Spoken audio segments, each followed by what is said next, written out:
Doctor Shafiullah Khan और आप देख रहे हैं अल सेफ होम्योपैथी। अस्सलाम वालेकुम व्यूवर्स, कैसे हैं आप सब? ठीक ठाक हैं?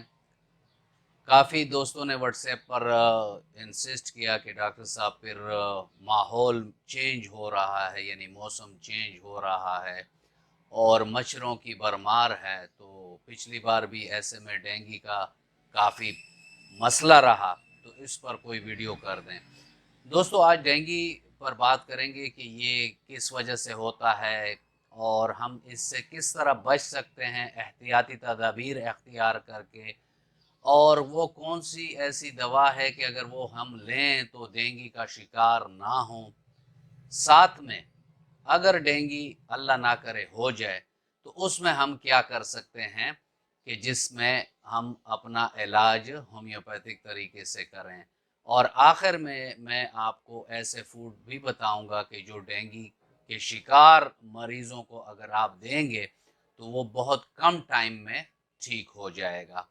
इस पर बात होगी दोस्तों। लेकिन अगर आप मेरे चैनल पर नए हैं और अभी तक आपने मेरे चैनल को सब्सक्राइब नहीं किया तो चैनल को सब्सक्राइब कर दें और बेल आइकन दबा दें ताकि इस तरह की मुफीद वीडियोस आप लोगों को मिलती रहें। दोस्तों, डेंगू जो इन्फेक्शन है ये एक मखसूस किस्म के मच्छर से फैलता है जिसे एडीज एजिप्टी कहते हैं।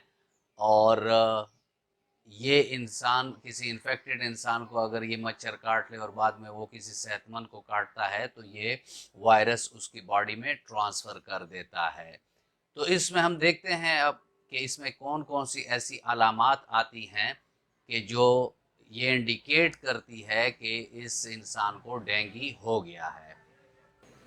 इसमें दोस्तों अलामात में जो ज़्यादातर होता है वो शदीद बुखार होता है, आंखों के डेलों के पीछे शदीद दर्द होता है, जिस्म के पट्टों और हड्डियों में भी शदीद दर्द होता है, मतली और के पाई जाती है, जिस्म पर सुर्ख दाने या जिसे कहते हैं स्किन रैशेज हो जाती हैं, एब्डोमेन में सख्त पेन होता है, यानी पेट में इससे काफ़ी दर्द होता है।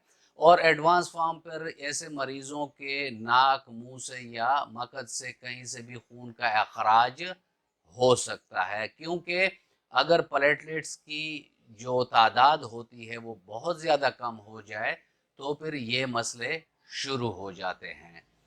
दोस्तों, अब देखते हैं कि ये डेंगू के जो अंडे हैं या लार्वा है या डेंगू कहाँ नशोनुमा पाता है, किन जगहों में ये चुभता है और हम कौन सी एहतियाती तदाबीर कर सकते हैं जिसकी वजह से हम इस डेंगू के मसले से बच सकें। क्योंकि care is better than cure, यानी एहतियात बेहतर है। अगर हम एहतियात करें तो इससे ये होगा कि हमें डेंगू होगा ही नहीं और हम कॉम्प्लिकेशन में पड़ेंगे ही नहीं। तो चलते हैं और देखते हैं कि किन अवामिल को अगर हम ख़त्म कर दें तो हमें डेंगू होने का ख़तरा मिनिमाइज़ हो सकता है। इसमें दोस्तों डेंगू के मच्छर की अफजाइश के मराहल हैं कि अंडा होता है, लार्वा होता है और फिर बालिग मच्छर बन जाता है। डेंगू की मच्छर के अंडों और उसके जो लार्वाओं की पैदाइश की जगह हैं, ये पुराने टायर हो गए और उसमें थोड़ा पानी कड़ा है तो वहाँ ये कर लेते हैं। रूम कूलर है और उसमें जो नीचे टैंक में पानी होता है उसमें ये करते हैं। गमलों में जमा शुदा पानी होता है उसमें भी ये अपने अंडे देते हैं। जोहड़ है, वहाँ पानी रुका हुआ है तो उधर भी दे सकता है। टूटे बर्तन पड़े हैं और उसमें पानी है तो उधर भी ये अपने अंडे और लार्वे की अफजाइश कर सकते हैं। पानी की टैंकी हो गई है, वहाँ भी अगर वो ओपन है और उधर उसमें मच्छर जा सकते हैं तो वहाँ भी ये अपनी कॉलोनीज बना सकते हैं। और बालिग मच्छर की अफजाइश की जो मकामात हैं वो फर्नीचर के नीचे, यानी कुर्सियां हैं, सोफे हैं, उनके नीचे ये घुसे रहते हैं। पर्दों के पीछे होते हैं, कोने कुदरों में होते हैं, बाग में होते हैं, पानी के जोहड़ों में ये अफजाइश इनकी होती है। छतों और पौधों में रुका हुआ पानी अगर हो तो उधर भी, सड़कों और गलियों में और नालियों में जो ये पानी खड़ा होता है तो वहाँ भी ये ज़्यादा पाए जाते हैं। अगर हमने इसको ख़त्म करना है तो जो चीज़ें मैंने आपको चार्ट में बताई हैं इनको हमने पानी खड़ा रहने नहीं देना और उन जगह हमने घर में रिपेलेंट्स यूज़ करनी है जिसे फ्यूमिगेशन कहते हैं, कि मतलब मैट यूज़ कर लिया, जो अगरबत्ती आती हैं वो आपने यूज़ कर ली हैं जिससे ये रिपेल हो सकें। खिड़कियाँ और ऐसे बाहर से जो मच्छर आने के रास्ते हैं उन पर जालियाँ सी लगा देते हैं।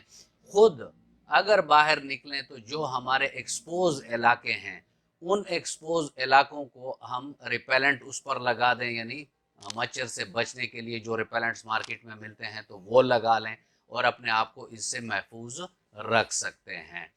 और गवर्नमेंट जो जो पॉलिसीज़ बताती हैं कि जो अक्सर फिर इलाकों में वो फ्यूमिगेशन के जो स्प्रे करते हैं वो एक ऐसा अमल है जिससे ये इनकी कॉलोनीज़ भी ख़त्म होती है और उनका ज़ोर टूटता है। दोस्तों ये तो वो हो गई, अलामात हो गई या हम किस तरह बच सकते हैं। अब आगे चलते हैं और देखते हैं कि इसमें अगर इलाके में डेंगू बहुत ज़्यादा फैल गया है तो उसमें हम क्या कर सकते हैं कि हम बच सकें। तो उसमें यह है कि हमारी होम्योपैथी की एक दवाई है जो अक्सर बुक्स में भी इसकी काफ़ी ये कैरेक्टरिस्टिक्स लिखी हुई हैं कि अगर ये हम प्रोफिलैक्सिस में यानी एहतियाती तदाबीर के तौर पर यूज़ करें तो हमें होने का मिनिमम ख़तरा होता है। एक तो हमने अपने इम्यून सिस्टम को काफ़ी मजबूत रखना है, विटामिन सी की डाइट ज़्यादा लेनी है, खुराक ऐसी ताकतवर लें कि हमारे जिस्म का इम्यून सिस्टम स्ट्रांग हो।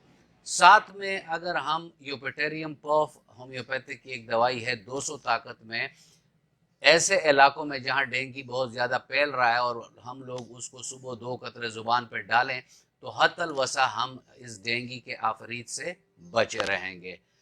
इसके अलावा अल्लाह ना करे अगर मरीज़ को डेंगू हो गया तो उस हालत में भी यूपेटेरियम पर्फ जो है वो 30 ताकत में डेंगू की बहुत सारी अलामात को ख़त्म करती है।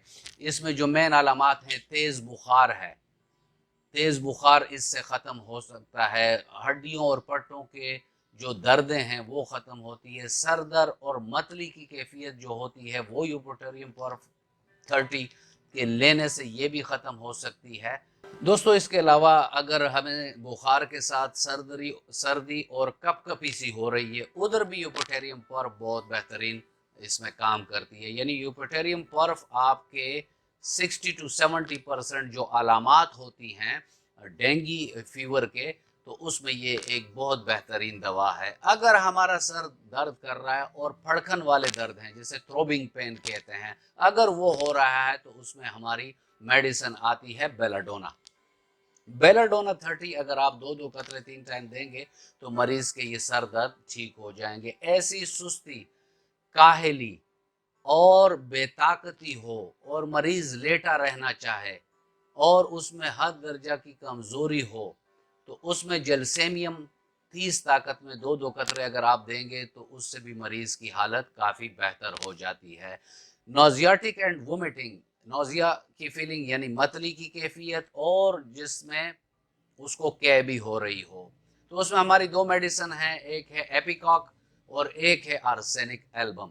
एपिकॉक तो आप मतलब प्लेन उसी में मतली के और के की कैफियत में देकर 2-2 कतरे सुबह दोपहर शाम आपका मरीज काफ़ी हद तक बेहतर हो जाएगा। लेकिन अगर मरीज को ये खौफ भी है कि वो मर जाएगा, इस डेंगू से वो मर जाएगा, तो ऐसे में फिर आर्सेनिक एल्बम 30 जो है वो बहुत बेहतरीन काम करता है। दोस्तों चूंकि ये हेमोरेजिक फीवर है और इसमें अक्सर फिर नाक और रूह से खून आना शुरू हो जाता है जिससे मरीज को कमज़ोरी हो जाती है, तो ऐसे कमज़ोरी के लिए होम्योपैथी की एक बहुत बेहतरीन दवाई है, उसे चाइना 30 कहते हैं।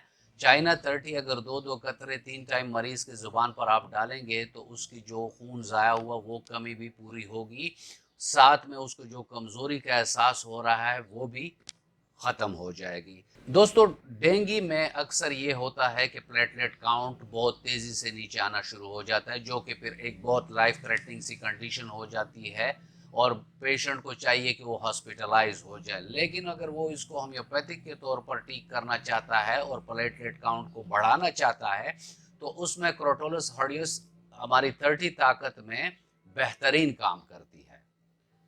अगर 2-2 कतरे उसके ज़ुबान पे डाले जाएं तो ये दवाई उसके जो प्लेटलेट काउंट है उसको बढ़ाना शुरू कर देते हैं। इस दोस्तों प्लेटलेट काउंट के लिए हमारी दूसरी दवाई जो आती है वो पोरिपोरस स्पिरिकोला 30 ताकत में आप अगर मरीज़ को 2-2 कतरे 3 टाइम देंगे तो इससे भी प्लेटलेट काउंट जो है वो बढ़ना शुरू हो जाता है।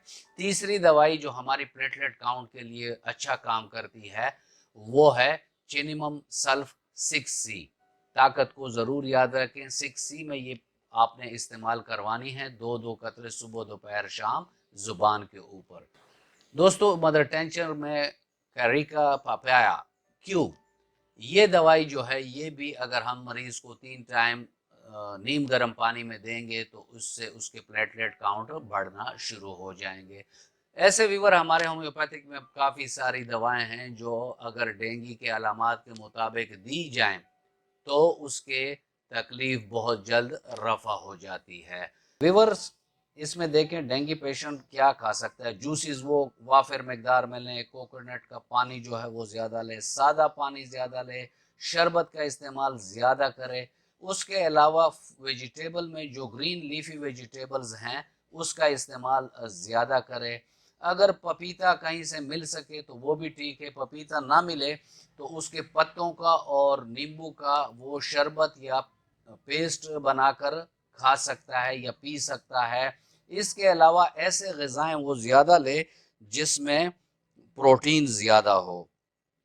और इसमें मैं ऐड करता चलूँ कि अगर सिट्रस फ्रूट अभी तक तो हैं मार्केट में, लेकिन अगर सिट्रस फ्रूट मिलते हैं तो उसके जूसेस भी बहुत बेहतरीन काम करते हैं। दोस्तों, ये था आज का टॉपिक और उम्मीद करता हूँ कि आप लोगों को पसंद आया होगा। अगर पसंद आया है तो लाइक कर दें और फ्रेंड एंड फैमिली मेम्बर्स के साथ इसको शेयर कर दें। मिलते हैं किसी ऐसी ही अच्छी वीडियो में, तब तक के लिए इजाज़त। अल्लाह हाफ़िज़।